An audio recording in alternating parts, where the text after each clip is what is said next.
ಇವತ್ತು ಮಾಡಬೇಕಾದ ಕೆಲಸವನ್ನು ನಾಳೆಗೆ ದೂಡುತ್ತಾ ಹೋಗಬೇಡ. ಮುಂದೂಡುವ ಪ್ರಯತ್ನ ನಿನ್ನ ಯಶಸ್ಸಿನ ಹಾದಿಗೆ ನೀನೇ ಹಾಕಿಕೊಳ್ಳುವಂತಹ ದೊಡ್ಡ ಬೇಲಿ ಎನ್ನುವುದನ್ನು ಮರೆಯಲೇಬೇಡ. ಇವತ್ತಿನ ಕೆಲಸವನ್ನು ಇವತ್ತೇ ಮಾಡಿ ಮುಗಿಸುವುದನ್ನು ನೋಡಬೇಕು. ನಿನ್ನ ಮುಖಸುತ್ತಿ ನೋಡುವವರನ್ನು ನೋಡಿ ಮರುಳಾಗಬೇಡ ಮಿತ್ರ. ತಪ್ಪು ಮಾಡಿದಾಗ ಮುಖದ ಮೇಲೆಯೇ ಹೇಳುವವನೇ ನಿನ್ನ ನಿಜವಾದ ಹಿತೈಷಿ ಎನ್ನುವುದನ್ನು ಮರೆಯಲೇಬೇಡ. ಕೋಟಿ ಹಣವಿದ್ದರೂ ಕೂಡ ರೋಗ ಪೀಡಿತ ದೇಹ ನೆಮ್ಮದಿ ಕೊಡುವುದಕ್ಕೆ ಸಾಧ್ಯವಿಲ್ಲ. ದಿನದ ಸ್ವಲ್ಪ ಸಮಯ ನಿನ್ನ ಆರೋಗ್ಯಕ್ಕೆ ಮೀಸಲು ಇಡು. ಅದೇ ನೀನು ಮಾಡುವ ದೊಡ್ಡ ಹೂಡಿಕೆ ಎನ್ನುವುದನ್ನು ಮರೆಯಲೇಬೇಡ.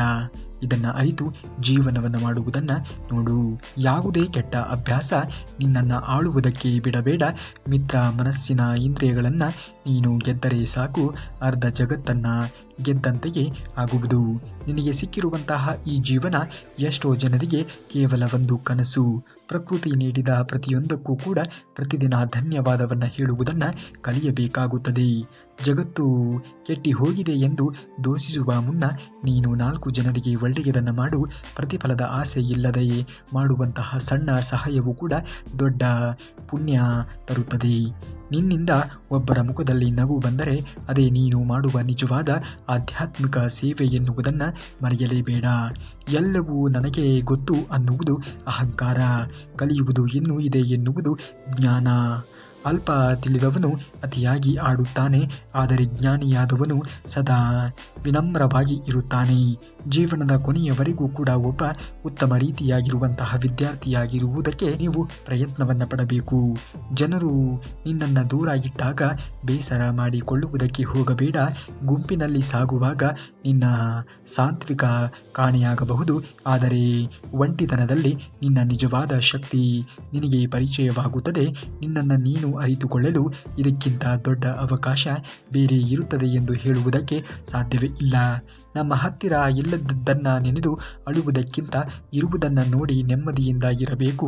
ನಿನಗೆ ಸಿಕ್ಕಿರುವ ಈ ಜೀವನ ಸೌಕರ್ಯಗಳು ಜಗತ್ತಿನ ಎಷ್ಟೋ ಜನರಿಗೆ ಕೇವಲ ಒಂದು ಕನಸು. ಪ್ರಕೃತಿ ನಿನಗೆ ನೀಡಿದಂತಹ ಪ್ರತಿಯೊಂದು ಉಡುಗೊರೆಗಳನ್ನು ನೀನು ಧನ್ಯದಿಂದ ಸ್ವೀಕರಿಸುವ ಮನೋಧೋರಣೆಯನ್ನು ಬೆಳೆಸಿಕೊಳ್ಳಬೇಕು. ಆ ಥರದಲ್ಲಿ ಯಾರಿಗೂ ಕೂಡ ಯಾವುದೇ ಭರವಸೆಯನ್ನು ನೀಡಬೇಡ. ಭಾಷೆಯನ್ನು ಮಾಡುವುದು ಸುಲಭ, ಆದರೆ ಅದನ್ನು ಉಳಿಸಿಕೊಳ್ಳುವುದು ಕಷ್ಟ. ನಿನ್ನ ನಡೆ ಮತ್ತು ನುಡಿ ಒಂದಾಗಿ ಇದ್ದಾಗ ಮಾತ್ರ ಸಮಾಜದಲ್ಲಿ ನಿನಗೊಂದು ಬೆಲೆ ಎನ್ನುವುದು ದೊರೆಯುವುದಕ್ಕೆ ಸಾಧ್ಯವಾದೀತು. ಬದುಕು ತುಂಬಾನೇ ಚಿಕ್ಕದ್ದು. ಇಲ್ಲದ ಮುನಿಸು ಕನಸುಗಳಿಗೆ ಜಾಗ ಕೊಡಬೇಡ. ಸಿಕ್ಕಿರುವ ಈ ಜೀವನವನ್ನು ಪ್ರೀತಿಯಿಂದ ಸಂಭ್ರಮಿಸು. ನಿನ್ನ ಮುಗುಳ್ನಗೆಗೆ ನೀನು ಜಗತ್ತಿಗೆ ನೀಡುವ ಅತ್ಯಂತ ಸುಂದರವಾಗಿರುವಂತಹ ಸಂದೇಶ ಎನ್ನುವುದನ್ನು ಮರೆಯಲೇಬೇಡ. ಇನ್ನೊಬ್ಬರು ಮಾಡಿದ ತಪ್ಪುಗಳನ್ನು ಮನಸ್ಸಿನಲ್ಲಿ ಇಟ್ಟುಕೊಂಡು ನಿನ್ನ ನೆಮ್ಮದಿ ಕೆಡಿಸಿಕೊಳ್ಳಬೇಡ. ಕ್ಷಮಿಸುವುದು ದೌರ್ಬಲ್ಯವಲ್ಲ, ಅದು ಅಂತರಂಗದ ದೊಡ್ಡ ಗುಣ. ಸೇಡಿನ ಮನೋಭಾವ ಬಿಟ್ಟಾಗ ಬದುಕು ಹಗುರವಾಗುತ್ತದೆ ಎನ್ನುವುದನ್ನು ಮರೆಯಲೇಬೇಡ. ಮುಖದ ಅಂದಕ್ಕೆ ಕೊಡುವ ಮಹತ್ವವನ್ನು ನಿನ್ನ ಮನಸ್ಸಿನ ಶುದ್ಧತೆಗೆ ಕೊಡು. ದ್ವೇಷ ಮತ್ತು ಅಸೂಹೆ ತುಂಬಿದ ಮನಸ್ಸುಗಳಲ್ಲಿ ಎಂದಿಗೂ ಕೂಡ ನೆಮ್ಮದಿ ಇರುವುದಕ್ಕೆ ಸಾಧ್ಯವೇ ಇಲ್ಲ. ಎಲ್ಲರನ್ನ ಪ್ರೀತಿಸು, ಒಳ್ಳೆಯದನ್ನು ಯೋಚಿಸು. ಸದಾ ಕಾಲ ನಿನಗೆ ಒಳ್ಳೆಯದು ಸಿಕ್ಕೇ ಸಿಗುತ್ತದೆ. ಸೋಲು ಎನ್ನುವುದು ಕೇವಲ ಒಂದು ಅನುಭವವೇ ಹೊರತು ಜೀವನದ ಅಂತ್ಯವಲ್ಲ. ಎಡವಿ ಬಿದ್ದಾಗ ಹಾದಿಯನ್ನು ಬದಲಿಸಬೇಡ, ನಡೆಯುವ ಶೈಲಿಯನ್ನು ಬದಲಿಸು. ಪ್ರಯತ್ನ ನಿರಂತರವಾಗಿ ಇರಲು ಯಶಸ್ಸು ನಿನ್ನ ಹೆಜ್ಜೆಯನ್ನು ಹುಡುಕಿಕೊಂಡು ಬಂದೇ ಬರುತ್ತದೆ. ಸಮಯದ ಬೆಲೆ, ಸಮಯ ಚೆನ್ನಾಗಿ ಇಲ್ಲ ಎಂದು ಕೈ ಚೆಲ್ಲಿ ಕುಳಿತುಕೊಳ್ಳಬೇಡ. ಕಾಲ ಸದಾ ಒಂದೇ ರೀತಿ ಇರುವುದಿಲ್ಲ. ಇಂದು ನಿನ್ನನ್ನು ನೋಡಿ ನಗುವವರು ನಾಳೆ ನಿನ್ನ ಬೆಳವಣಿಗೆಗೆ ನೋಡಿ ತಲೆ ಬಾಗಲೇಬೇಕು. ತಾಳ್ಮೆ ಎನ್ನುವುದು ನಿನ್ನಲ್ಲಿ ಇರಲಿ. ಎಲ್ಲ ಸಮಯಗಳು ಒಂದೇ ರೀತಿಯಾಗಿ ಇರುವುದೇ ಇಲ್ಲ. ಯಾರ ಮೇಲೆಯೂ ಕೂಡ ಅತಿಯಾದ ಅವಲಂಬನೆ ಬೇಡವೇ ಬೇಡ. ನೆರಳು ಕೂಡ ಕತ್ತಲಲ್ಲಿ ಕೈ ಬಿಡುತ್ತದೆ ಎನ್ನುವುದನ್ನು ಮರೆಯಬೇಡ. ಜಗತ್ತು ಬದಲಾಗಲಿ ಬಿಡಲಿ, ನಿನ್ನನ್ನು ನೀನು ನಂಬಿ ಮುಂದೆ ನಡೆಯುವುದನ್ನು ನೋಡು. ನಿನ್ನ ಆತ್ಮವಿಶ್ವಾಸವೇ ನಿನಗೆ ದಾರಿದೀಪವಾಗುತ್ತದೆ ಎನ್ನುವುದನ್ನು ಮರೆಯಲೇಬೇಡ. ಜಗತ್ತಿನ ಮೆಚ್ಚುಗೆಗಾಗಿ ನಿನ್ನ ಆತ್ಮಸಾಕ್ಷಿಯನ್ನು ಎಂದಿಗೂ ಕೂಡ ಮಾರಿಕೊಳ್ಳಬೇಡ. ಧರ್ಮದ ಹಾದಿಯಲ್ಲಿ ನಡೆಯುವಾಗ ಆರಂಭದಲ್ಲಿ ಒಂಟಿತನ ಅನಿಸಿದರೂ ಕೂಡ ಅಂತಿಮ ಗೆಲುವು ಎನ್ನುವುದು ಸತ್ಯಕ್ಕೆ ಹೊರತು ಸೋಲಿಗೆ ಇಲ್ಲ ಎನ್ನುವುದನ್ನು ನೀನು ಅರಿಯಲೇಬೇಕು. ಅರಿತು ಜೀವನವನ್ನು ಮಾಡುವುದನ್ನು ನೋಡಲೇಬೇಕು. ದುರಾಸೆ ಮತ್ತು ಅಹಂಕಾರ ಇರುವ ಕಡೆ ಎಂದಿಗೂ ಕೂಡ ನೆಮ್ಮದಿ ಇರುವುದಕ್ಕೆ ಸಾಧ್ಯವೇ ಇಲ್ಲ. ನಿನ್ನ ಯೋಗ್ಯತೆಗೆ ತಕ್ಕದ್ದು ನಿನಗೆ ಸಿಕ್ಕೇ ಸಿಗುತ್ತದೆ. ಇರುವುದರಲ್ಲಿ ತೃಪ್ತಿ ಪಡು. ಬದುಕು ಎನ್ನುವುದು ಹಸನವಾಗುತ್ತದೆ. ಬದಲಾವಣೆ ಎನ್ನುವುದು ಅನಿವಾರ್ಯ. ಹಗಲಿನ ನಂತರ ರಾತ್ರಿ ಬಂದೇ ಬರುತ್ತದೆ. ಕಷ್ಟದ ನಂತರ ಸುಖ ಬಂದೇ ಬರುತ್ತದೆ. ಇದು ಕೂಡ ಕರಗಿ ಹೋಗುತ್ತದೆ ಎಂಬ ಸತ್ಯ ಅರಿತು ಬಾಳು. ಮನಸ್ಸು ಎಂದಿಗೂ ಕೂಡ ಭಾರ ಆಗುವುದೇ ಇಲ್ಲ. ಈ ಸತ್ಯ ನಿನಗೆ ಅರಿವು ಇರಬೇಕಾಗಿರುವುದು ಅವಶ್ಯಕ. ಇತರರ ಬದುಕನ್ನು ನೋಡಿ ನಿನ್ನ ಬದುಕನ್ನು ಕೀಳಾಗಿ ಕಾಣಬೇಡ. ನಿನ್ನ ಹಾದಿಯೇ ಬೇರೆ, ನಿನ್ನ ಗುರಿಯೇ ಬೇರೆ, ನಿನ್ನ ಸ್ಪರ್ಧೆಯೇ ಬೇರೆ. ಕೇವಲ ನಿನ್ನೆಯ ದಿನಗಳೊಂದಿಗೆ ಮಾತ್ರವಾಗಿ ಇರುವುದಿಲ್ಲ. ನಾಳೆಯ ಬಗ್ಗೆಯೂ ಕೂಡ ಯೋಚನೆಯನ್ನು ಮಾಡುವುದರಲ್ಲಿ ಕಳೆಯಬೇಡ. ಇಂದಿನ ಸಮಯವನ್ನು ಸರಿಯಾದ ರೀತಿಯಲ್ಲಿ ಸದುಪಯೋಗ ಮಾಡಿಕೊಳ್ಳುವುದನ್ನು ನೋಡು. ಕೋಪದಲ್ಲಿ ತೆಗೆದುಕೊಳ್ಳುವಂತಹ ನಿರ್ಧಾರಗಳು ಸದಾ ನಾಶಕ್ಕೆ ದಾರಿಯನ್ನು ತೋರಿಸುತ್ತದೆ. ಪರಿಸ್ಥಿತಿ ಎಷ್ಟೇ ಕಠಿಣವಾಗಿ ಇದ್ದರೂ ಕೂಡ ಒಂದು ಕ್ಷಣ ಮೌನವಾಗಿ ಇರು. ನಿನ್ನ ಸಮಾಧಾನವೇ ನಿನ್ನನ್ನು ಗೆಲ್ಲಿಸುತ್ತದೆ ಎನ್ನುವುದನ್ನು ಮರೆಯಲೇಬೇಡ. ಸಮಾಧಾನವಾಗಿ ಇರುವುದನ್ನು ಕಲಿಯಬೇಕು. ಕೆಲಸ ನಿನ್ನದು, ಫಲ ದೇವರದ್ದು. ಲಾಭ ನಷ್ಟ ಲೆಕ್ಕಾಚಾರ ಹಾಕಿ ಕೆಲಸ ಮಾಡುವುದನ್ನು ನಿಲ್ಲಿಸು. ನಿನ್ನ ಕೆಲಸವನ್ನು ನೀನು ಪ್ರಾಮಾಣಿಕವಾಗಿ ಮಾಡು. ನಿನ್ನ ಬೆವರಿನ ಪ್ರತಿಯೊಂದು ಹನಿಗೂ ಕೂಡ ಯೋಗ್ಯವಾಗಿರುವಂತಹ ಪ್ರತಿಫಲ ಎನ್ನುವುದು ಸಿಕ್ಕೇ ಸಿಗುತ್ತದೆ. ನಿನ್ನೆಯ ನೆನಪು ಕೇವಲ ಒಂದು ಪಾಠ, ನಾಳೆಯ ಕನಸು ಕೇವಲ ಒಂದು ಆಶಯ. ನಿನ್ನ ಕೈಯಲ್ಲಿ ಇರುವ ನಿಜವಾದ ಸಂಪತ್ತು ಈ ಕ್ಷಣ ಮಾತ್ರ. ಈ ಅತ್ಯಮೂಲ್ಯವಾಗಿರುವಂತಹ ವರ್ತಮಾನವನ್ನು ಆತಂಕದಲ್ಲಿ ಕಳೆಯಬೇಡ. ನೆಮ್ಮದಿಯಿಂದ ಬದುಕು ಎನ್ನುವುದು ನಿನ್ನನ್ನು ಖಂಡಿತವಾಗಿಯೂ ಕೂಡ ಒಂದು ಒಳ್ಳೆಯ ದಾರಿಯ ಕಡೆಗೆ ಕರೆದುಕೊಂಡು ಹೋಗುತ್ತದೆ. ಕತ್ತಲೆಯ ನಂತರ ಬೆಳಕು ಬರುವುದು ಎಷ್ಟು ಸತ್ಯವೋ, ನಿನ್ನ ಕಷ್ಟದ ದಿನಗಳು ಕರಗಿ ಸುಂದರವಾಗಿರುವಂತಹ ದಿನಗಳು ಬರುವುದು ಅಷ್ಟೇ ಸತ್ಯ. ನಿನ್ನ ಕಣ್ಣಿಗೆ ಕಾಣದ ಆ ಉನ್ನತವಾಗಿರುವಂತಹ ವಿಶ್ವಶಕ್ತಿ ನಿನ್ನ ಪ್ರತಿಯೊಂದು ಶ್ರಮವನ್ನು ಗಮನಿಸುತ್ತಲೇ ಇರುತ್ತದೆ. ನಂಬಿಕೆಯಿರಲಿ. ನಿನ್ನ ಆತ್ಮಕ್ಕೆ ತಕ್ಕ ಪ್ರತಿಫಲ ಎನ್ನುವುದು ನಿನ್ನ ಪರಿಶ್ರಮಕ್ಕೆ ಸಿಕ್ಕೇ ಸಿಗುತ್ತದೆ. ನಾವಿಟ್ಟ ಪ್ರೀತಿ, ನಂಬಿಕೆ ಮತ್ತು ನಿರೀಕ್ಷೆಗಳೇ ನಮ್ಮ ನೋವಿನ ಮೂಲ. ಕರ್ತವ್ಯ ನಿನ್ನದಾಗಲಿ, ಆದರೆ ಅದರ ಮೇಲಿನ ಹಕ್ಕು ನಿನ್ನದಲ್ಲ. ಪ್ರತಿಫಲವನ್ನು ನಿರೀಕ್ಷಿಸದೆ ಬದುಕುವುದನ್ನು ಕಲಿತರೆ ಜೀವನದಲ್ಲಿ ಎಂದಿಗೂ ಕೂಡ ನಿರಾಶೆ ಎನ್ನುವುದು ನಿನ್ನ ಹತ್ತಿರವೂ ಕೂಡ ಸುಳಿಯುವುದೇ ಇಲ್ಲ ಎನ್ನುವ ಸತ್ಯವನ್ನು ಅರಿತು ಜೀವನವನ್ನು ಮಾಡುವುದನ್ನು ನೋಡು. ನಡೆದ ಘಟನೆಗಳನ್ನು ಬದಲಿಸಲು ನಿನ್ನಿಂದ ಸಾಧ್ಯವಿಲ್ಲ, ಆದರೆ ಅವುಗಳನ್ನು ನೋಡುವ ದೃಷ್ಟಿಕೋನಗಳನ್ನು ಖಂಡಿತ ಬದಲಿಸಬಹುದು. ಆಗಿದ್ದನ್ನು ಸಹಜವಾಗಿ ಸ್ವೀಕರಿಸುವುದೇ ಆಧ್ಯಾತ್ಮದ ಮೂಲ ಹೆಜ್ಜೆ. ಮನಸ್ಸು ಶಾಂತವಾಗಿ ಇದ್ದರೆ ಪ್ರತಿಯೊಂದು ಸಮಸ್ಯೆಯೂ ಕೂಡ ಸಣ್ಣದಾಗಿಯೇ ಕಾಣುತ್ತದೆ ಎನ್ನುವುದನ್ನು ಮರೆಯಲೇಬೇಡ. ಆಗುವುದೆಲ್ಲ ಒಳ್ಳೆಯದೇ ಆಗುತ್ತದೆ. ಬೇರೆಯವರ ಯಶಸ್ಸಿನ ಓಟವನ್ನು ನೋಡಿ ನಿನ್ನ ಹಾದಿಯನ್ನು ಬದಲಿಸುವುದಕ್ಕೆ ಹೋಗಬೇಡ. ಪ್ರತಿಯೊಂದು ಹೂವು ಕೂಡ ತನ್ನದೇ ಆಗಿರುವಂತಹ ಸಮಯವನ್ನು ತೆಗೆದುಕೊಳ್ಳುತ್ತದೆ ಅರಳುವುದಕ್ಕೆ. ನಿನ್ನೆಗಿಂತ ನಿನ್ನ ಇಂದಿನ ದಿನ ಉತ್ತಮವಾಗಿ ಇದ್ದರೆ ನೀನು ಈಗಾಗಲೇ ಯಶಸ್ಸಿನ ಹಾದಿಯಲ್ಲಿ ಇದ್ದೀಯ ಎಂದು ತಿಳಿಯಬೇಕಾಗುತ್ತದೆ. ಕೋಪದಲ್ಲಿ ತೆಗೆದುಕೊಂಡ ನಿರ್ಧಾರಗಳು ಪಶ್ಚಾತ್ತಾಪಕ್ಕೆ ಕಾರಣವಾಗಬಹುದು. ಶಾಂತ ಮನಸ್ಸು ಸರಿಯಾದ ದಾರಿಯನ್ನು ತೋರಿಸುತ್ತದೆ ಎನ್ನುವುದನ್ನು ಮರೆಯಬೇಡ. ನಿನ್ನಿಂದಲೇ ಎಲ್ಲವನ್ನ ತಿಳಿದುಕೊಂಡು ನಿನಗೆ ಮೋಸ ಮಾಡುವಂತಹ ನಂಬಿಕೆ ದ್ರೋಹಿಗಳ ಬಗ್ಗೆ ಯೋಚನೆಗಳನ್ನು ಮಾಡುತ್ತಾ ನಿನ್ನ ಅತ್ಯಮೂಲ್ಯವಾಗಿರುವಂತಹ ಸಮಯವನ್ನು ವಿನಿಯೋಗ ಮಾಡಬೇಡ. ಜಗತ್ತಿನ ಗದ್ದಲಗಳಲ್ಲಿ ನಿನ್ನನ್ನು ನೀನು ಕಳೆದುಕೊಳ್ಳಬೇಡ. ದಿನಗಳಲ್ಲಿ ಸ್ವಲ್ಪ ಸಮಯ ಮೌನಕ್ಕೆ ಶರಣಾಗು. ಹೊರಗಿನ ಕೋಲಾಹಲ ಅಡಗಿದಾಗ ಮಾತ್ರ ನಿನ್ನೊಳಗಿನ ದಿವ್ಯವಾಗಿರುವಂತಹ ಪ್ರಜ್ಞೆಯ ದಾರಿ ನಿನಗೆ ಸ್ಪಷ್ಟವಾಗಿ ಕಾಣುತ್ತದೆ ಎಂದು ಹೇಳುವುದಕ್ಕೆ ಸಾಧ್ಯವಾದೀತು. ಜಗತ್ತಿನಲ್ಲಿ ಯಾರೂ ಇಲ್ಲ ಎಂದು ಎಂದಿಗೂ ಕೂಡ ಒಂಟಿತನ ಅನುಭವಿಸಬೇಡ. ನಿನ್ನ ನೆರಳು ಕೂಡ ಕತ್ತಲಲ್ಲಿ ನಿನ್ನ ಕೈ ಬಿಡಬಹುದು, ಆದರೆ ನಿನ್ನೊಳಗೆ ಇರುವಂತಹ ಕೃಷ್ಣನ ಆತ್ಮಶಕ್ತಿ ಎಂದಿಗೂ ಕೂಡ ನಿನ್ನನ್ನು ಕೈ ಬಿಡುವುದೇ ಇಲ್ಲ. ನಿನ್ನನ್ನು ನೀನು ನಂಬು, ಜಗತ್ತೇ ನಿನಗೆ ತಲೆಬಾಗುತ್ತದೆ ಎನ್ನುವುದನ್ನು ಮರೆಯಲೇಬೇಡ. ಮನಸ್ಸಿನ ಗೊಂದಲಗಳಿಗೆ ಹೊರಗಿನ ಪ್ರಪಂಚ ಕಾರಣವಲ್ಲ. ನಮ್ಮದೇ ಅತಿಯಾದ ಆಲೋಚನೆಗಳನ್ನು ಎಲ್ಲವನ್ನ ಸರಿಪಡಿಸಲು ನೀನು ಭಗವಂತನಲ್ಲ. ನಿನ್ನ ಕರ್ತವ್ಯ ನೀನು ಮಾಡು. ಉಳಿಕಿರುವುದನ್ನು ಕೃಷ್ಣನಿಗೆ ಬಿಟ್ಟು ಬಿಡು. ಅವನೇ ಎಲ್ಲವನ್ನ ನೋಡಿಕೊಳ್ಳುತ್ತಾನೆ. ನಿನ್ನನ್ನು ಯಾರೂ ಕೂಡ ಅರ್ಥ ಮಾಡಿಕೊಳ್ಳುತ್ತಿಲ್ಲ ಎಂದು ದುಃಖವನ್ನು ಪಡುವುದಕ್ಕೆ ಹೋಗಬೇಡ. ನಿನ್ನ ಸತ್ಯತೆ ಮತ್ತು ನಿನ್ನ ಪ್ರಯತ್ನಗಳನ್ನು ಕಾಲವೇ ಒಂದು ದಿನ ಎಲ್ಲರಿಗೂ ಕೂಡ ಪರಿಚಯವಾಗುವಂತೆ ಮಾಡುತ್ತದೆ. ಕೋಪ ಎನ್ನುವುದು ನಮ್ಮನ್ನು ನಾವೇ ಸುಟ್ಟುಕೊಳ್ಳುವಂತಹ ಬೆಂಕಿ ಇದ್ದಂತೆ.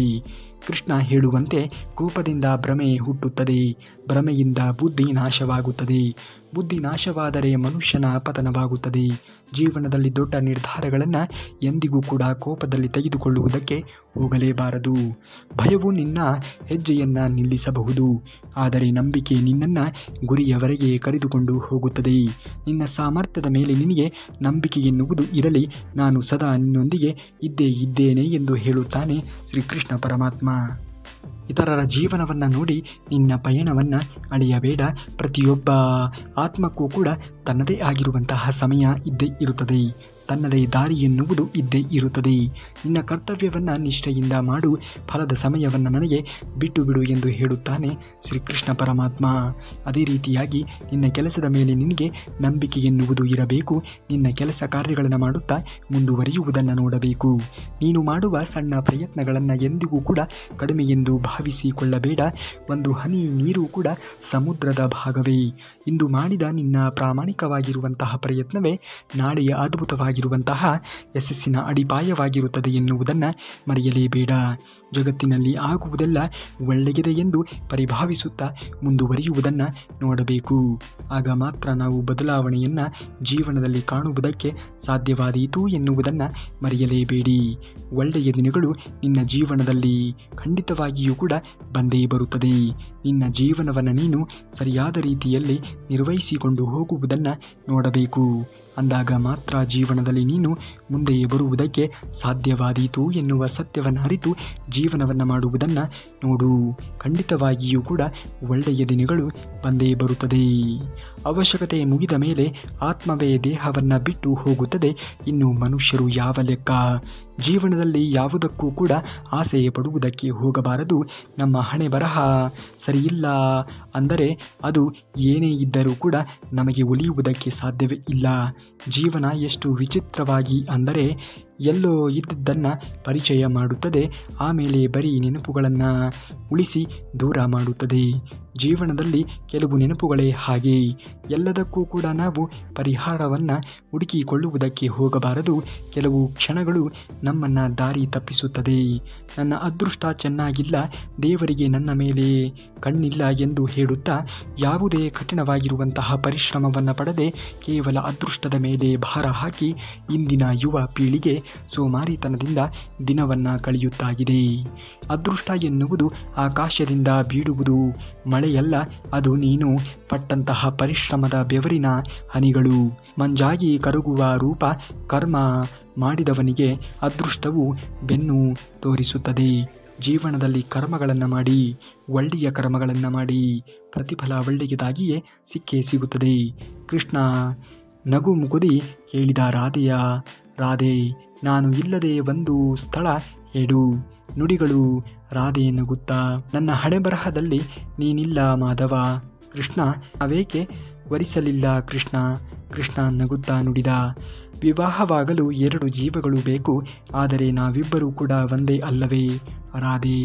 ಎಂತಹ ಅದ್ಭುತವಾಗಿರುವಂತಹ ಮಾತು ಅಲ್ಲವೇ? ಕೆಲವೊಮ್ಮೆ ಮನಸ್ಸು ಹೇಳುತ್ತದೆ, ಜನ ನಿನ್ನೊಂದಿಗೆ ಹೇಗೆ ವರ್ತಿಸುತ್ತಾ ಇರುತ್ತಾರೆಯೋ ನೀನು ಹಾಗೇ ವರ್ತಿಸು ಎಂದು. ಆದರೆ ಹೃದಯ ಎನ್ನುವುದು ಹೇಳುತ್ತದೆ, ನಾವು ಅವರಂತೆ ವರ್ತಿಸಿದರೆ ಅವರಿಗೂ ನಮಗೂ ಏನೂ ಕೂಡ ವ್ಯತ್ಯಾಸ ಇರುವುದಿಲ್ಲ ಎಂದು. ಮೊದಲು ನಿನ್ನನ್ನು ನೀನು ಗೆಲ್ಲಲು ಪ್ರಯತ್ನಿಸು, ಏಕೆಂದರೆ ಹೊರಗಡೆ ನೀವು 1000 ಯುದ್ಧಗಳನ್ನು ಗೆಲ್ಲಲು ಹೊರಡುವುದಕ್ಕಿಂತ ಮೊದಲು ನಿಮ್ಮನ್ನು ನೀವು ಮೊದಲು ಗೆಲ್ಲುವುದು ಅತಿ ಮುಖ್ಯ. ಅದು 1000 ಯುದ್ಧವನ್ನು ಗೆದ್ದಂತೆಯೇ ಅರ್ಥವಾಗುವುದು ಎನ್ನುವುದನ್ನು ಮರೆಯಲೇಬೇಡಿ. ಮೊದಲು ನಿಮ್ಮಲ್ಲಿ ಆತ್ಮವಿಶ್ವಾಸ ಎನ್ನುವುದು ಗಟ್ಟಿಯಾಗಿ ಇದ್ದಾಗ ನೀವು ಎಲ್ಲವನ್ನೂ ಕೂಡ ಗೆಲ್ಲುವುದಕ್ಕೆ ಸಾಧ್ಯವಾದೀತು.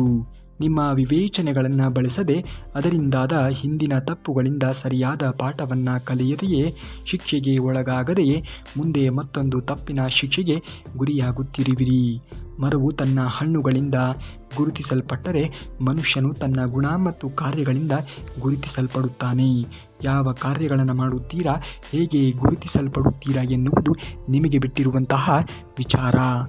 ಗೌರವ ಕೇಳಿ ಪಡೆಯುವುದು ಅಲ್ಲ, ಬದಲಿಗೆ ಅದನ್ನು ಸಂಪಾದಿಸಿಕೊಳ್ಳುವುದು ಕಲಿಯಬೇಕು. ನಿನ್ನನ್ನು ಯಾರೂ ಕೂಡ ಗೌರವಿಸೋದೇ ಇದ್ದರೆ ಅದರ ಅರ್ಥ ನೀವಿನ್ನೂ ಪ್ರಾಪಂಚಿಕವಾಗಿ ಬೆಳೆಯಬೇಕಿದೆ ಎಂದು ಅರ್ಥೈಸಿಕೊಳ್ಳಿ ಹಾಗೂ ನಿಮ್ಮ ಸಾಮರ್ಥ್ಯದಿಂದ ಮಾತ್ರ ಆ ಗೌರವವನ್ನು ಪಡೆಯಲು ಸಾಧ್ಯವಿದೆ ಎಂದು ತಿಳಿಯುವುದನ್ನು ಕಲಿಯಬೇಕು.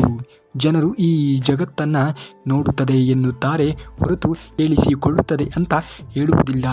ಇದರ ಅರ್ಥ ನಿಮ್ಮ ಗುರಿಗಳನ್ನು ಜಗತ್ತಿಗೆ ಹೇಳಬೇಡಿ, ಅದನ್ನು ಸಾಧಿಸಿ ಮತ್ತು ಕಾರ್ಯರೂಪಕ್ಕೆ ತಂದು ತೋರಿಸುವುದನ್ನು ನೋಡಿ. ಪ್ರತಿಯೊಬ್ಬ ಮನುಷ್ಯನೂ ಕೂಡ ತನ್ನ ಜೀವನದ ಕನಸುಗಳನ್ನು ಕಾಣಲೇಬೇಕು, ಆದರೆ ಅದರ ಪರಿಕಲ್ಪನೆ ಕೇವಲ ಕಲ್ಪನೆಯಾಗಿ ಉಳಿಯಬಾರದು. ಅಂದರೆ ನೀವು ನಿಮ್ಮ ಕನಸುಗಳನ್ನು ನನಸಾಗಿಸಲು ಅದಕ್ಕೆ ತಕ್ಕ ರೀತಿಯಾಗಿರುವಂತಹ ಶ್ರಮವನ್ನು ವಹಿಸಬೇಕಾಗಿರುವುದು ತುಂಬಾ ಅವಶ್ಯಕ. ಪ್ರತಿ ಬಾರಿಯೂ ಕೂಡ ಯಾವುದೇ ಕೆಲಸದಲ್ಲಾದರೂ ಕೂಡ ನಿಮ್ಮ ಯಶಸ್ಸನ್ನು ಅದೃಷ್ಟದಿಂದ ಪರೀಕ್ಷೆಗೆ ಒಳಪಡಿಸುವುದಕ್ಕೆ ಹೋಗಬೇಡಿ. ಯಶಸ್ಸು ಅದೃಷ್ಟದಿಂದ ಬರುವುದಿಲ್ಲ, ಸರಿಯಾದ ನಿರ್ಧಾರ ಮತ್ತು ನಿರಂತರವಾಗಿರುವಂತಹ ಪರಿಶ್ರಮದಿಂದ ಮಾತ್ರ ಬರುತ್ತದೆ. ಸಾಧ್ಯವಿಲ್ಲ ಎಂದು ಹೇಳುವವರು ಹೆಚ್ಚಿನವರು ಪ್ರಯತ್ನಿಸಿದವರೇ ಆಗಿರುತ್ತಾರೆ. ಒಂದು ಹನಿ ನೀರು ನಿರಂತರವಾಗಿ ಬೀಳುತ್ತಾ ಹೋದರೆ ಕಲ್ಲಿನ ಮೇಲೂ ಕೂಡ ಗುರುತು ಮೂಡಿಸುತ್ತದೆ. ಅಂದ ಮೇಲೆ ನಿರಂತರವಾಗಿ ಪ್ರಯತ್ನಿಸುವುದೇ ಆದರೆ ಯಾವ ಕೆಲಸವೂ ಕೂಡ ನಿಮ್ಮಿಂದ ಸಾಧ್ಯವಿಲ್ಲ ಎನ್ನುವುದನ್ನು ಮರೆತು ನೀವು ಜೀವನವನ್ನು ಮಾಡಬೇಡಿ. ಎಲ್ಲವೂ ಕೂಡ ಇಲ್ಲಿ ಸಾಧ್ಯ ಎನ್ನುವುದನ್ನು ಅರಿತು ಜೀವನವನ್ನು ಮಾಡುವುದನ್ನು ನೋಡಿ. ಸಿಂಹವು ಚಿಕ್ಕ ಬೇಟೆಯಾಗಲಿ ಅಥವಾ ದೊಡ್ಡ ಬೇಟೆಯೇ ಆಗಲಿ ಸಂಪೂರ್ಣ ಶಕ್ತಿಯಿಂದಲೇ ದಾಳಿ ಮಾಡುತ್ತದೆ. ನೀವು ನಿಮ್ಮ ಯಾವುದೇ ಕೆಲಸವನ್ನಾದರೂ ಕೂಡ ಅದು ಚಿಕ್ಕದ್ದೇ ಆಗಲಿ ದೊಡ್ಡದ್ದೇ ಆಗಲಿ ನಿಮ್ಮ ಸಂಪೂರ್ಣವಾಗಿರುವಂತಹ ಶಕ್ತಿ ಉಪಯೋಗಿಸುವ ಪ್ರಯತ್ನದಿಂದಲೇ ಯಶಸ್ಸು ಎನ್ನುವುದು ಸಾಧಿಸುವುದಕ್ಕೆ ಸಾಧ್ಯವಾದೀತು. ಜ್ಞಾನವೇ ಮನುಷ್ಯನ ನಿಜವಾದ ಸಂಪತ್ತು. ವಿದ್ಯೆ ಮತ್ತು ಜ್ಞಾನ ಎಂದಿಗೂ ಕೂಡ ಕಳೆದು ಹೋಗದ ಸಂಪತ್ತು. ಇದನ್ನು ಸಂಪಾದಿಸಲು ನೀವು ಮುಂದಾಗಬೇಕು. ವಿದ್ಯೆ ಮತ್ತು ಜ್ಞಾನವಿದ್ದರೆ ಹಣ ನಿಮ್ಮನ್ನು ಹುಡುಕಿಕೊಂಡು ಬಂದೇ ಬರುತ್ತದೆ ಎನ್ನುವುದನ್ನು ಮರೆಯಲೇಬೇಡಿ. ಒಮ್ಮೆ ನಿರ್ಧಾರ ಮಾಡಿದರೆ ಹಿಂತಿರುಗಿ ನೋಡಬೇಡಿ. ಅದರ ಅರ್ಥ ನಿಮ್ಮ ನಿರ್ಧಾರಗಳನ್ನು ಸ್ವತಃ ನೀವೇ ಅನುಭವಿಸಲೇಬೇಡಿ. ನಿಮ್ಮ ಸಂಪೂರ್ಣವಾಗಿರುವಂತಹ ಆತ್ಮವಿಶ್ವಾಸದಿಂದ ಮುಂದೆ ಸಾಗುವುದನ್ನು ನೋಡಬೇಕು. ಜಗತ್ತಿನಲ್ಲಿ ಸಂತೋಷ ಎನ್ನುವುದು ಎಲ್ಲದರಲ್ಲಿಯೂ ಕೂಡ ಇದೆ, ಆದರೆ ಅದನ್ನು ನೋಡುವ ದೃಷ್ಟಿ ನಮಗೆ ಬೇಕಾಗಿರುವುದು ಅವಶ್ಯಕ. ಅವಕಾಶಗಳು ನಿಮಗಾಗಿ ಕಾಯುವುದೇ ಇಲ್ಲ ಹಾಗೂ ಅದಕ್ಕಾಗಿ ನೀವು ಕೂಡ ಕಾಯಬೇಡಿ. ಅವಕಾಶಗಳನ್ನು ಸೃಷ್ಟಿಸಿಕೊಳ್ಳಿ. ಯಶಸ್ವಿ ಆದಂತಹ ವ್ಯಕ್ತಿಗಳು ಅವಕಾಶಗಳನ್ನು ಹುಡುಕುವುದಿಲ್ಲ, ಬದಲಿಗೆ ಸೃಷ್ಟಿಸಿಕೊಳ್ಳುತ್ತಾರೆ ಮತ್ತು ಅದರಿಂದ ಪ್ರಯೋಜನಗಳನ್ನು ಪಡೆಯುತ್ತಾರೆ. ಹಾಗೆ ನೀವು ಕೂಡ ಇದೇ ರೀತಿಯಾಗಿ ಬೆಳವಣಿಗೆಯನ್ನು ಹೊಂದಬೇಕು. ಶಿಕ್ಷಣವನ್ನು ಅತ್ಯುತ್ತಮವಾಗಿರುವಂತಹ ಸ್ನೇಹಿತರನ್ನಾಗಿಸಿಕೊಳ್ಳಿ, ಏಕೆಂದರೆ ವಿದ್ಯಾವಂತರನ್ನು ಎಲ್ಲೆಡೆ ಗೌರವಿಸಲಾಗುತ್ತದೆ ಮತ್ತು ಹಣ ಅಧಿಕಾರಕ್ಕಿಂತ ಜ್ಞಾನ ಹೆಚ್ಚು ಶಾಶ್ವತವಾಗಿರುವಂಥದ್ದು ಸಂಪತ್ತಾಗಿದೆ. ನಿಮಗೆ ಯಾರೂ ಮೋಸ ಮಾಡಲಾರರು ಹಾಗೂ ನೀವು ಯಾರಿಂದಲೂ ಕೂಡ ಮೋಸ ಹೋಗುವುದಕ್ಕೆ ಸಾಧ್ಯವೇ ಇಲ್ಲ. ಅತಿಯಾದ ಪ್ರಾಮಾಣಿಕತೆಯೂ ಕೂಡ ಕೆಲವೊಮ್ಮೆ ದುಬಾರಿ ಹಾಗೂ ಅಪಾಯಕಾರಿಯೂ ಆಗಬಹುದು. ಹಾಗಾಗಿ ಜೀವನದಲ್ಲಿ ಪ್ರಾಮಾಣಿಕತೆಯ ಜೊತೆಗೆ ವಿವೇಕವೂ ಕೂಡ ಅಗತ್ಯ ಎನ್ನುವುದನ್ನು ಮರೆಯಲೇಬೇಡಿ. ನಿಮ್ಮ ರಹಸ್ಯಗಳನ್ನು ಯಾರೊಂದಿಗೂ ಕೂಡ ಹಂಚಿಕೊಳ್ಳುವುದಕ್ಕೆ ಹೋಗಬೇಡಿ, ಅದು ನಿಮ್ಮ ನಾಶಕ್ಕೆ ಕಾರಣವಾಗಬಹುದು. ಪ್ರತಿಯೊಂದು ವಿಷಯವನ್ನು ಕೂಡ ಎಲ್ಲರೊಂದಿಗೆ ಹಂಚಿಕೊಳ್ಳುವುದು ಜಾಣತನವಲ್ಲ. ಕೆಲವು ವಿಷಯಗಳು ನಮ್ಮಲ್ಲೇ ಉಳಿಯಬೇಕಾಗಿರುವುದು ಅವಶ್ಯಕ. ಸಮಯವು ಎಲ್ಲದಕ್ಕಿಂತ ಅತ್ಯಮೂಲ್ಯವಾದದ್ದು. ಅದನ್ನು ವ್ಯರ್ಥ ಮಾಡುವುದಕ್ಕೆ ಹೋಗಬೇಡಿ, ಕಳೆಯುವುದಕ್ಕೂ ಕೂಡ ಹೋಗಬೇಡಿ. ಹಣವನ್ನು ಮತ್ತೆ ಗಳಿಸಬಹುದು, ಆದರೆ ಕಳೆದು ಹೋದ ಸಮಯವನ್ನು ಮರಳಿ ಪಡೆಯುವುದಕ್ಕೆ ಸಾಧ್ಯವೇ ಇಲ್ಲ. ಒಬ್ಬ ವ್ಯಕ್ತಿ ಮಹತ್ವ ಅವನ ಮಾತುಗಳಲ್ಲಿ ಅಲ್ಲ, ಅವನ ಕಾರ್ಯಗಳಲ್ಲಿ ಕಾಣುತ್ತದೆ. ಇದರ ಅರ್ಥ ಮಾತಿಗಿಂತ ಕೆಲಸವೇ ವ್ಯಕ್ತಿಯ ಮೌಲ್ಯವನ್ನು ತೋರಿಸುತ್ತದೆ ಎನ್ನುವುದನ್ನು ಮರೆಯಲೇಬೇಡಿ. ಅದೃಷ್ಟವನ್ನು ಕಾಯುವವರು ಸಮಯವನ್ನು ಕಳೆಯುತ್ತಾರೆ, ಸಮಯವನ್ನು ಬಳಸುವವರು ಇತಿಹಾಸವನ್ನು ನಿರ್ಮಿಸುತ್ತಾರೆ. ನಿಮ್ಮ ಜೀವನವನ್ನು ಬದಲಿಸುವ ಶಕ್ತಿ ನಿಮ್ಮಲ್ಲಿಯೇ ಇದೆ. ಎದ್ದೇಳಿ, ಗುರಿ ನಿಗದಿಪಡಿಸಿ, ನಿರಂತರವಾಗಿ ಶ್ರಮವಹಿಸಿ. ಯಶಸ್ಸು ನಿಮ್ಮ ಹಿಂದೆ ಬಂದೇ ಬರುತ್ತದೆ ಎನ್ನುವುದನ್ನು ಮರೆಯಬೇಡಿ. ಯಶಸ್ಸಿನ ರಹಸ್ಯ ಏನೆಂದರೆ ಸರಿಯಾದ ಸಮಯದಲ್ಲಿ ಸರಿಯಾದ ನಿರ್ಧಾರವನ್ನು ತೆಗೆದುಕೊಳ್ಳುವುದು. ಅಂದರೆ ನಿಮ್ಮ ಅವಕಾಶಗಳನ್ನು ಗುರುತಿಸಿ ತಕ್ಷಣ ಅದಕ್ಕೆ ಬೇಕಾದಂತಹ ಅಗತ್ಯವಾಗಿರುವಂತಹ ಕ್ರಮವನ್ನು ತೆಗೆದುಕೊಳ್ಳುವುದು. ಅತ್ಯಂತ ಉತ್ತಮವಾಗಿರುವಂತಹ ಯಶಸ್ಸಿನ ರಹಸ್ಯವೇ ಇದು ಎನ್ನುವುದನ್ನು ಮರೆಯಲೇಬೇಡಿ. ಸೋಲು ಅಂತ್ಯವಲ್ಲ, ಅದು ಮತ್ತೊಮ್ಮೆ ಉತ್ತಮವಾಗಿ ಪ್ರಯತ್ನಿಸಲು ದೊರೆಯುವಂತಹ ಅವಕಾಶ. ಪ್ರತಿಯೊಂದು ವಿಫಲತೆಯೂ ಕೂಡ ಯಶಸ್ಸಿನತ್ತ ಕೊಂಡೊಯ್ಯುವಂತಹ ಪಾಠ ಆಗಿರುತ್ತದೆ ಎನ್ನುವುದನ್ನು ಮರೆಯಲೇಬೇಡಿ. ನೇರವಾಗಿ ಮಾತನಾಡುವವರಿಗೆ ಶತ್ರುಗಳು ಹೆಚ್ಚು, ಸುಳ್ಳು ಹೇಳುವವರಿಗೆ ಮಿತ್ರರು ಹೆಚ್ಚು. ಸ್ವಾರ್ಥಿಗಳಿಗೆ ತಮಗೇನು ಬೇಕು ಅದನ್ನು ಪಡೆಯಲು ಮರಳು ಮಾಡುವ ಮಾತುಗಳು ಹೆಚ್ಚು. ನಿಸ್ವಾರ್ಥಿಗಳಿಗೆ ಅವರು ಏನೇ ಮಾಡಿದರೂ ಕೂಡ ನೋವು ಎನ್ನುವುದು ಹೆಚ್ಚು. ಜೀವನದಲ್ಲಿ ಯಶಸ್ಸನ್ನು ಪಡೆದುಕೊಳ್ಳಬೇಕಾದರೆ ನೀವು ಒಬ್ಬ ಅದ್ಭುತವಾಗಿರುವಂತಹ ಬೇಟೆಗಾರ ಆಗಬೇಕು. ಹಾಗಾದಾಗ ಮಾತ್ರ ನೀವು ಅಂದುಕೊಂಡಿದ್ದನ್ನು ಪಡೆದುಕೊಳ್ಳುವಲ್ಲಿ ಸಾಕಾರಗೊಳ್ಳುತ್ತೀರಿ. ಇಂತಹ ಪ್ರವೃತ್ತಿಯನ್ನು ನಾವು ಸಿಂಹದಿಂದ ನೋಡಿ ಕಲಿಯಬೇಕು. ಆಗುವುದೆಲ್ಲ ಒಳ್ಳೆಯದೇ ಆಗುತ್ತದೆ. ನೆನಪಿರಲಿ, ಜೀವನ ಎನ್ನುವುದು ಸೋಲು ಗೆಲುವಿನ ಆಟ. ಗೆದ್ದವನಿಗೆ ಸೋಲುವ ಭಯವಿದ್ದರೆ ಸೋತವನಿಗೆ ಗೆಲ್ಲುವ ಛಲ ಇರುತ್ತದೆ ಎನ್ನುವುದನ್ನು ಮರೆಯಲೇಬೇಡಿ. ಸೋಲು ಹೇಗೆ ಗೆಲ್ಲುವುದು ಎನ್ನುವುದು ಕಲಿಸಿದರೆ ನಿಮ್ಮ ಕಷ್ಟಗಳನ್ನು ಸಮಯ ಯಾರನ್ನು ಹೇಗೆ ನಂಬಬೇಕು ಅಥವಾ ನಂಬಬಾರದು ಎನ್ನುವುದನ್ನು ತಿಳಿಸಿಕೊಡುತ್ತದೆ. ಯಾವುದೇ ವ್ಯಕ್ತಿಯ ಇಂದಿನ ಪರಿಸ್ಥಿತಿಯನ್ನು ಕಂಡು ಆತನನ್ನು ಕೀಳಾಗಿ ನೋಡಬೇಡಿ. ಏಕೆಂದರೆ ಕಪ್ಪು ಕಲ್ಲಿದ್ದಲನ್ನು ಕೂಡ ವಜ್ರವನ್ನಾಗಿ ಪರಿವರ್ತಿಸುವಂತಹ ಶಕ್ತಿ ಸಮಯಕ್ಕೆ ಇದೆ. ಯಾರು ಏನಾಗಬೇಕು ಎನ್ನುವುದು ಸಮಯವೇ ನಿರ್ಧಾರವನ್ನು ಮಾಡುತ್ತದೆ ಎನ್ನುವುದನ್ನು ಮರೆಯಲೇಬೇಡಿ. ಆಗುವುದೆಲ್ಲ ಒಳ್ಳೆಯದೇ ಆಗುತ್ತದೆ. ಶ್ರೀಕೃಷ್ಣ ಪರಮಾತ್ಮನ ಮೇಲೆ ನಂಬಿಕೆಯನ್ನು ಇಟ್ಟು ನಿಮ್ಮ ಕೆಲಸ ಕಾರ್ಯಗಳನ್ನು ಮಾಡುತ್ತಾ ಮುಂದುವರಿಯುವುದನ್ನು ನೋಡಿ. ಖಂಡಿತವಾಗಿಯೂ ಒಳ್ಳೆಯದೇ ಆಗುತ್ತದೆ. ನೀವೇನಾದರೂ ಶ್ರೀಕೃಷ್ಣ ಪರಮಾತ್ಮನ ಭಕ್ತರೇ ಆಗಿದ್ದರೆ ತಪ್ಪದೆ ಈ ವಿಡಿಯೋಗೆ ಒಂದು ಲೈಕನ್ನು ಮಾಡಿ ಹಾಗೂ ಜೈ ಶ್ರೀಕೃಷ್ಣ ಪರಮಾತ್ಮ ಎಂದು ಕಮೆಂಟನ್ನು ಮಾಡಿ. ಇನ್ನು ನಾಳೆ ಶ್ರೀಕೃಷ್ಣ ಪರಮಾತ್ಮನ ಮತ್ತಷ್ಟು ವಚನಾಮೃತದೊಂದಿಗೆ ನಿಮ್ಮ ಮುಂದೆ ಬರುವವರೆಗೂ ಧನ್ಯವಾದ. ಕರುನಾಡಿಗೆ.